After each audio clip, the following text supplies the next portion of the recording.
ETF index mutual funds నేర్చుకుని stock మార్కెట్లో రాణించాలనుకుంటున్నారా? వెంటనే ఈ నెంబర్కి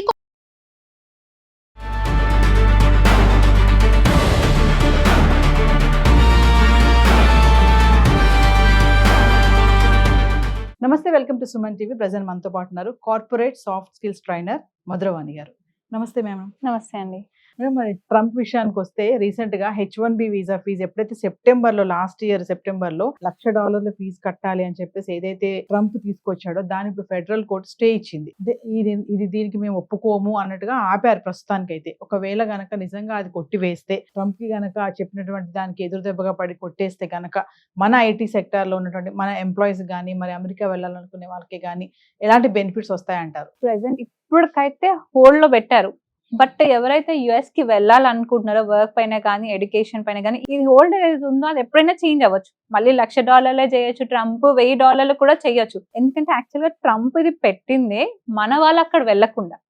ఎందుకంటే ఇప్పుడు అక్కడ నుంచి వర్క్ వీసా వాళ్ళు వెళ్ళే వాళ్ళు $1,00,000 పెట్టాలంటే అక్కడ ఉన్న కంపెనీస్ కూడా హైర్ చేసుకో, అంత ఎక్స్పెన్సివ్ కాబట్టి. స్టూడెంట్స్ వెళ్ళాలన్నా కూడా అంత ఎక్స్పెన్సివ్ కాబట్టి వెళ్ళలేరు. చాలా మంది డ్రా అయ్యారు దాని గురించి. సో అందుకని ఇప్పుడు కోర్ట్ స్టే ఇచ్చింది కాబట్టి ఇప్పుడు అక్కడ ఉన్న కంపెనీస్ మన వాళ్ళని హైర్ చేసుకుంటారు. మన స్టూడెంట్స్ అయినా వెళ్ళడానికి చూస్తున్నారు. బట్ వాళ్ళు ఎప్పటికప్పటికి అప్డేట్ ఉండాలి. ఇవాళ నైట్ ఉన్నది రేపు ఉండకపోవచ్చు. సో ఎప్పటికప్పుడు అప్డేట్ ఉంటే మన ఒక విధంగా మన ఐటీ ఉద్యోగులకి ఇది కొంచెం రిలీఫ్ ఇచ్చిన విషయమే. ఎందుకంటే ఇప్పుడు చాలా మంది వెళ్ళాలని వెయిట్ చేస్తున్నారు కాబట్టి ఇప్పుడు మొత్తం కొంచెం లైన్ క్లియర్ అయింది కాబట్టి త్వరగా వెళ్తే బెస్ట్.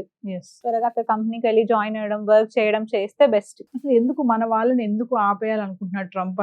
అంటే మొత్తం అంతా అక్కడ ఉన్న వాళ్ళకి, అమెరికన్ సిటిజన్స్ కే మేలు చెయ్యాలి అనే ఒక ఆలోచనతోటేనా అని అంటే? కోర్స్ అంతే. ఎందుకంటే ఇప్పుడు మనం చూసుకుంటే 70% టెక్కీస్ ఎవరో వాళ్ళంతా మన ఇండియన్సే.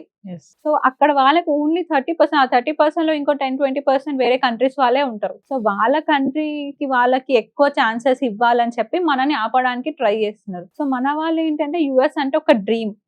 అంటే అక్కడ ఎందుకు అంత మన వాళ్ళు మొక్కు చూపిస్తున్నారు అంటే అక్కడ ఆపర్చునిటీస్ ఎక్కువ. ఐటీకి కానీ, లేకపోతే హెల్త్ కేర్ కానీ, ఈ ఇండస్ట్రీకి కొంచెం చాలా భూమి ఉంటది. అండ్ శాలరీస్ కూడా మనకన్నా అక్కడ ఎక్కువ ఉంటాయి. ఇక్కడికి కంపేర్ చేస్తే అక్కడ ఎక్కువ ఉంటాయి. అండ్ లైఫ్ స్టైల్ వేరే ఉంటది. అంటే గొప్పగా చెప్పుకోవడానికి కూడా ఉంటది. ఇంకా శాలరీస్ ఎక్కువ ఉంటాయి కాబట్టి డబ్బులు ఎక్కువ సంపాదించవచ్చు. ఇలాంటి మైండ్ సెట్ తోని వెళ్ళాలని అనుకుంటున్నారు. కాకపోతే ఇప్పుడు ఏం జరుగుతుందంటే అక్కడ కంపెనీస్ మన ఇండియాలో కూడా ఇన్వెస్ట్ చేస్తున్నాయి. మన వాళ్ళు ఇక్కడ కూడా అంతే శాలరీ కూడా పొందుతున్నారు.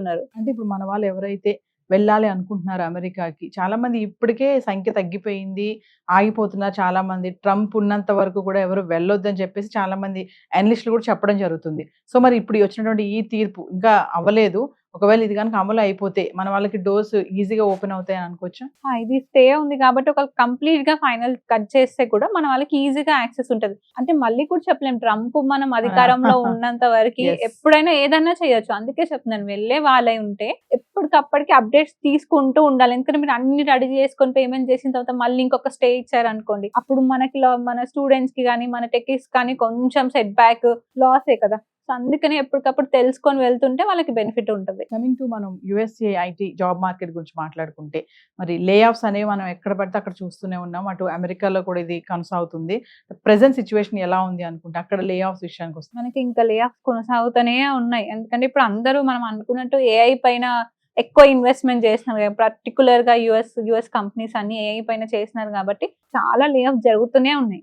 అలా లే ఆఫ్ జరుగుతున్నాయి, ప్లస్ ఏఐ నుంచి కొత్త జాబ్స్ కూడా క్రియేట్ అవుతున్నాయి. సో ఎవరైతే టెక్కీస్ ఏఐ పైన స్కిల్స్ నేర్చుకుని వాళ్ళని అప్గ్రేడ్ చేసుకున్నారో వాళ్ళు ఆల్రెడీ ఏఐ పైన వర్క్ చేయడం కూడా స్టార్ట్ చేసేసారు. ట్రంప్ అంటే విదేశీయుల పైన డిపెండ్ అవ్వకుండా, మన వాళ్ళ పైన డిపెండ్ అవ్వకుండా అక్కడ ఉన్నటువంటి సిటిజన్స్ కే జాబ్స్ ఇవ్వాలి, అక్కడ ఉన్నటువంటి కంపెనీస్ లో మన వాళ్ళే ఉద్యోగాలు చేయాలి, మన వాళ్ళే డెవలప్ అవ్వాలి అని చెప్పేసి ఈ $1,00,000 ఫీజు పెట్టారు అని అంటే ఏం చెప్తారు? అది నిజమే కదా. మన వాళ్ళని ఆపాలని ట్రంప్ ఎప్పుడైతే అధికారంలోకి వచ్చారో మన ఇండియన్స్ మీద పడి ఏడవడమే సరిపోయింది. ఎప్పుడెప్పుడు మనకి ఆపాలా అని చెప్పి కొన్నిసార్లు $1,00,000 అంటారు, కొన్నిసార్లు డాక్యుమెంట్స్ ఇంకా స్ట్రిక్ట్ చేస్తున్నారు, వీసా ప్రాసెస్ స్ట్రిక్ట్ చేస్తున్నారు. ఇప్పుడు మన వీసాస్ H1Bకి ఇంకా రిలీజే అవ్వలేదు. సో ఒకటి కాకపోతే ఒకటి పెట్టి మన ఇండియన్స్ ని ఆపాలనే ట్రై చేస్తున్నారు వాళ్ళు. మెయిన్ గా ట్రంప్ ఎక్కడికక్కడికి స్ట్రిక్ట్ చేసేసేయాలి. సోషల్ మీడియా వెట్టింగ్ కానీ, మన వాళ్ళు ఎవరు కూడా ఎగనెస్ట్ ఆ గవర్నమెంట్ కి ఎగనెస్ట్ ఏదైనా పెడితే కూడా ఇమీడియట్లీ వీసా బ్యాన్ చేయడం కానీ ఇట్లాంటివన్నీ. అయితే ఇప్పుడు కొత్తగా ఎవరైతే H1B వీసా కోసం అప్లై చేసుకుంటూ ఉంటారో వాళ్ళకి 3 years వరకు కూడా అది ఆన్ చేయొద్దు అని చెప్పేసి కూడా ఒక న్యూస్ వచ్చింది. మన సెనెట్లో ఒక బిల్ పాస్ చేశారని చెప్పేసి న్యూస్ కూడా మీరు చూసే ఉంటారు. ఇప్పటి వరకు H1B వీసా మీద వచ్చిన వాళ్ళకి ఓకే. ఇప్పుడు ఎవరైతే కొత్తగా చేసుకుంటారో వాళ్ళకి 3 years వరకు కూడా జారీ చేయొద్దు అని చెప్పేసి ఒక ఆర్డర్ కూడా రావడం జరిగింది. ఇది ఎందుకు అంటే సేమ్ అంతే. అంటే వాళ్ళు వచ్చిన వాళ్ళని కూడా ఎలా పంపించాలా అని చూస్తున్నారు. ఇప్పుడు ఎందుకంటే మన వాళ్ళు చాలా మంది వెళ్ళిన వాళ్ళు జాబ్ చేయకుండా సైడ్ బిజినెస్ అని పెట్టుకున్నారు. అట్లా దొరికిన వాళ్ళు అంటే వాళ్ళు ఎదుర్కొతున్నారు.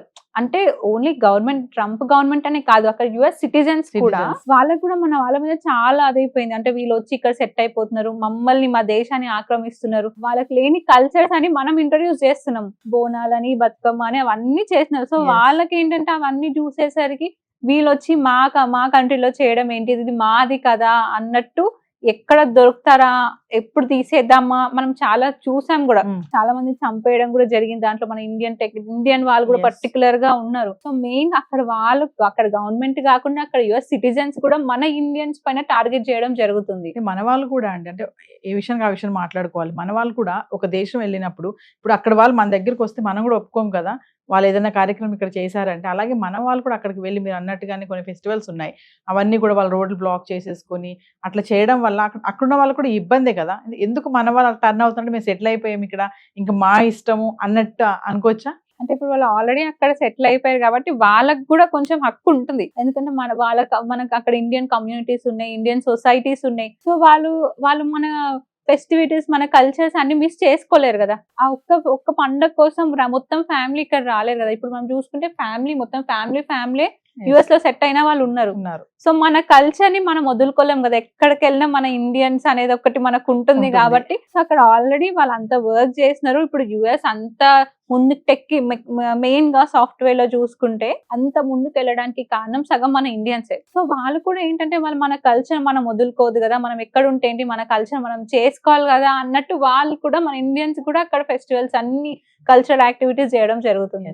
సో ఏదేమైనా ట్రంప్ మాత్రం కొత్త విధాలుగా ప్రయత్నం చేస్తున్నాడు మన వాళ్ళని ఆపేయడానికి, ఆ వీసాని ఈ వీసా అని చెప్పేసి మార్పు చేయడానికి. చూద్దాం ఈ ఫెడరల్ కోర్ట్ మరి ఇది గనక కొట్టేస్తే కొంచెం మన వాళ్ళకి రిలాక్స్ అవుతుందని అనుకోవచ్చు. తప్పకుండా ట్రంప్ ఎంత ఆపాలని చూసినా మన వాళ్ళు వెళ్ళే వాళ్ళు వెళ్తూనే ఉన్నారు, వర్క్ చేసే వాళ్ళు చేస్తూనే ఉన్నారు. ఎందుకంటే ఇప్పుడు మనం ఒక్కవేళ మీరు ఆలోచించండి, 70% ఇండియన్ టెక్కీస్ ఒక్కవేళ వచ్చేస్తే యుఎస్ పరిస్థితి ఏంటి? ఇప్పుడు అక్కడ ఉన్నారు సరే, వాళ్ళు ఎంతవరకు పని చేయగలుగుతారు? మన వాళ్ళంటే ఎక్స్ట్రా టైం, ఎక్స్ట్రా మనీ కోసం ఎక్స్ట్రా పని చేస్తారు, మరి యుఎస్ వాళ్ళు చేస్తారా? అదొక పెద్ద క్వశ్చన్ మార్కే వాళ్ళకి మళ్ళీ. అందుకనే వాళ్ళు ఆపినా మన వాళ్ళు వెళ్తూనే ఉన్నారు, చేస్తూనే ఉన్నారు. Thank you.